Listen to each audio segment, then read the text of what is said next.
Fun. Hello, Uplit Reads. We have Melissa Ferguson today. It is pub day. Woo! Yay! So excited. I have your book right here, and I hope everybody's pre-orders are arriving today. I Is hope that pretty true? If they pre-order it, does it show up on your doorstep or a few days later? yeah, no, apparently it kind of shows up on, or even I think in some cases the day before. Okay. And then also I just started partnering with a bookstore in Knoxville, Union Avenue Books, who started shipping out books 2 weeks, Wow. 2.5 weeks before release day. So Cool. Well, I know, that's a perk for indie bookstores. yeah, it was a fun perk, and they're signed, so That's that's really fun. fun. Yeah. Oh, that's right. I remember your post about that. So we want to talk all about the Cul-de-Sac War, this cute, just feel good book that everybody needs this time of year. Don't you agree? It's like just cozy and sweet. So let's talk about the Cul-de-Sac War. So what perked the idea about this book? Tell us about just the summary about Yeah, all the kind of things. like the summary or the inspiration or both or Let's do inspiration with okay. summary. All right, inspiration with summary. So inspiration would be, first of all, I have a ridiculous friend who is um wildly hilarious, and he's that friend that actually you think of all the things that you would like to do in a certain situation, like, oh, I wish, and he actually like will go out and do those things that are really wild. And so I was hanging out with him one day, and he started telling the story about his neighbor who was kind of a cantankerous woman who was kind of having an argument with him over the trash cans, and I think started stealing his trash can and claiming it was hers, and there was a little bit of a thing going on, and that she didn't like the invisible fence. She kept saying the invisible fence was on her line, her border, like by a foot. Whereas he's like, no, I put it in, it's the proper place. So he actually ended up pulling out an old phone line because, Oh no. and said, while he was halfway through, she came outside and he said, see, I'm fixing it. And he totally lied to her and claimed that he had fixed the fence and had instead just pulled out an old phone line in their little cul-de-sac war. And I thought it was so ridiculous. And she took it and believed it and was like, whatever, and was fine ever since. Oh my goodness. So I thought, wouldn't it be funny? So I have an invisible fence situation actually in my book. In the book. And a phone line situation. Yeah. So I just thought about that, made me think about neighbors, and just, you pick your friends, you pick who you marry, and but there are, you can't pick your neighbors, and yet sometimes they live so close to you that it's like you're very much stuck with them. And it was like, there should be more about this. This is just such a funny situation that you can end up stuck in. Like, what if you're in your dream home, or your dream location, your dream home, but the person next to you is absolutely driving you crazy? What do you do if you put like my friend who's willing to do the crazy stuff in that Yep. situation? And what if they're both kind of that stubborn, competitive, willing to do anything, funny people? And then what would that look like? So that was part of what inspired it. And then the other major part that inspired it was, I live in Abingdon. Well, I live in Bristol, which is just 10 minutes away from Abingdon. So it's set in Abingdon, which I've said for years is like the world's cutest Hallmark town. I don't understand why they don't shoot Hallmark movies here. So cute. Like legitimate. Legitimate. It's a Hallmark town. Yeah. And it has just so much history, and it's just, there's this one, the Barter Theater is in Abingdon, and it's the nation's oldest theater, live performance theater. And right across the street is the Martha Washington Inn, and super historic as well. So I thought, wouldn't it be interesting to have, I was at a musical with my 4-year-old watching Singing in the Rain and at the Barter, and they just have the best musicals. And I thought, wouldn't it be really interesting to make a story about a really bad actress who has to basically learn how to tap dance in only a few weeks, or else she loses something she loves. And she's a bad actress at the barter. And then I can include all these great places that I love in this town that I love. So those inspired the story. That's so cute. I love just you talking about the neighbor situation, because I just moved into our new house a few months ago, and I totally I'm very happy with our neighbors, but it's just funny because you're very, like, I can see we're not in a cul-de-sac, but we're on like a quiet road, and it's just I can already see kind of like funny neighbor things that there's like, just anyway, I think that's a very clever and very applicable to, like, everyone has a weird neighbor, Yeah. even if you're in an apartment or condos and in a home or whatever. So that's really funny. Yeah. Everybody has quirky neighbors, or maybe you are the Yeah, quirky neighbor. maybe. I'm glad I'm not the cat lady though. So I have a dog that likes to run out of the door any chance she gets, but we're not like roaming weird things coming out of our house. Just a dog. Just one dog. So That's okay. My neighbor yeah. has, and I actually love it. It's a wonderful thing. But my neighbor, and we kind of share a yard, has like 10 puppies at a time of Oh, baby golden doodles. So they have okay. 15 dogs at their house. And I open my door to let, we go inside and outside, and I love the fresh air. Yeah. Constantly. I think yesterday, their dog will come in, one of their dogs or two of their dogs will come in my house and hang out In your house? and, yeah. Oh my goodness. We just hang out. We pretend we have them for a while, and then they leave. That's fun. Probably the best way to get your dog fix. They just come in and enjoy it, and then Yes. Oh, it's wonderful. We have a great time. We pet the dog. We love the dog, and then see you later. So that's so funny. I can't imagine having that many dogs at once, but when they're all cute puppies, yes, that's okay. I Yeah. think they have 4 or 5 permanently, and then Okay. had The these puppies. of 10 like a year. Okay. So Wow. it's Oh fun. my It's fun goodness. to see them all outside, like flipping over each other, rolling over. It's cute. They're so cute. Okay. Next question.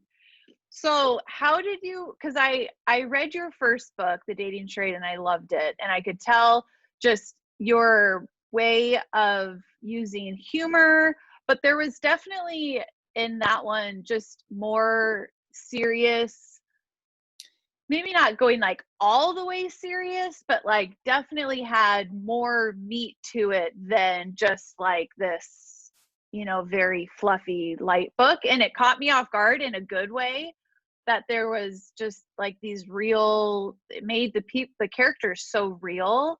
So how did you do that in this new book? Were you able to kind of balance both of it? And tell us about that. Yeah. No, this story, I will say, maybe it works also with the third inspiration for me, is just kind of what I'm going through at the time as well. And so I was able to take these situations that I thought would be really humorous, like, oh, wouldn't that be funny? But also the main character's internal struggle. Actually, both characters have an internal struggle. But the female, Bree's character, she's struggling with the idea of just contentment, which is really hard because it's not a tangible thing, but it's not even contentment. It's just a sense that why can't she ever feel 100% satisfied, no matter how great any situation is? It's like an existential question, basically. And it's just saying, what is missing? Even if you have the perfect job, even if you're at Thanksgiving and you're surrounded by family and you're having the perfect moment, for me, there's still something sometimes in the back of my mind where I sense this is not literally perfect, and yet I yearn for that sense of perfection, this whole complete fulfillment. And why can't I find that? And what does that mean? And so I kind of delve into that for her, and just she jumps from job to job, relationship to relationship, and just kind of wonders, is there something wrong with me? And just coming to a conclusion that works for me as I wrote it, and also worked for her in the story. was the way that I tried to combine humor and heart. Mm-hmm. I honestly think that's the best combination, because that's like real life, right? Like you have the way that we can handle these like harder moments is definitely to make at least a little bit light of it, so it's not completely dragging us down and we can't get out of bed, that we can see, you know, humor on the side of you know, the tough things. So I like that in your books. So were these two books connected at all?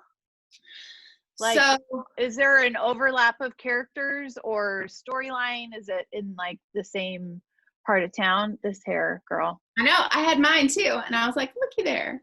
I even tried fixing it, and I'm like, I'll just talk to her like this. So anyways, yeah, no, I think they're both standalones. They can be read independently, but the best friend from the Dating Charade is the main character, Bree, in the Cul-de-Sac War. Okay. Oh, I didn't even like think of that. Yeah. So Yeah. she's the one in the Dating Charade who's scuba diving in the Stingray Bay at Ripley's, and flighty and fun and carefree as the best friend. And then let's give her story, move her from Gatlinburg to Abingdon, Virginia, and ta-da. So we see he has conversations with Cassie here and there in the book. So, and you get to see a tiny snippet of kind of also what happened to Cassie. Where Cassie is, especially in the epilogue. I like that. That's really nice. I like that. Well, that's fun that they can read alone, but I like it when authors are able to just pull a little bit. Yeah. Because we always want to know. We always need more. So, and I wanted to give more without there being drama. And so it's like, here's a good way to show we're not stressed out. We don't have any more crisis. Just a happy ending. Here's what life looks like. And then I actually, Thomas Nelson asked me to write a novella that will be coming out in just a few months. It'll be coming out in like April. So, and I took Theo from the Cul-de-Sac War. And who's Theo? Remind me. It's been a while since I've read it. Well, this is the Cul-de-Sac War. This is the new one. So, okay. So he's a lovable financial advisor. Okay. So keep an eye on Theo. Okay. Yeah, keep an eye on him. He gets his own story because I felt like he deserves his own happily ever after. He was so great to her. And that's exciting. Yeah, and I got to put that in Damascus, Virginia, which is just another 20 minutes up the mountain on a Christmas tree farm in April. So that'll be fun too. Well, that sounds adorable. So that will be out in April, you said? Yep. And so then Bree gets her you get to see how things kind of turned out for a little bit. So. Oh, girl, you are so good. Because most times, like, you don't need a full sequel, you know? Just like, give me just a little bit. That's all I need. Is she drinking Starbucks? Just like, but I have to say, poor Cassie, there was a lot of drama in that book. I was like, girl, I was like, you need a life coach, and you like, I just was like, have a conversation, because they kept getting interrupted, and reading that, I'm like, I know. Well, so she's very happy in the Cul-de-Sac War. Things are well, and I didn't want to put any problem for her at all. Good. I love it. Well, I loved the way that one ended. So, I'm excited to catch up with her when I finish the Cul-de-Sac War, which I'm hoping soon. the TBR, it's like, let's just, and now holidays are coming, and I'm like, there's no chance I can get any of this done by the end of the year. Welcome to how I feel. I'm under a 2-book deadline. Like, I got to finish 2 books, one by January and one by March. And I'm like, a little bit of a hyperventilating, like, okay, here we go. Oh my goodness. So how do you, like, let's talk about writing for a second. So how do you, like, get all in Are you like and then go do something and come back, or are you like, I gotta get this, and you write all day? Well, with my kids, which I have the twin 5-year-olds and a 3-year-old, Yeah, I can't just write all day. Ideally, that would be great in that world. that'd be amazing. Yeah, that's not my life. So I'm learning how to, and actually recently I just started to where I just basically turn the wireless off on my computer and keep my Oh, that's a good idea. up. Yeah. Oh, I have to. My last one, I realized, man, I don't get anything done. I get so distracted.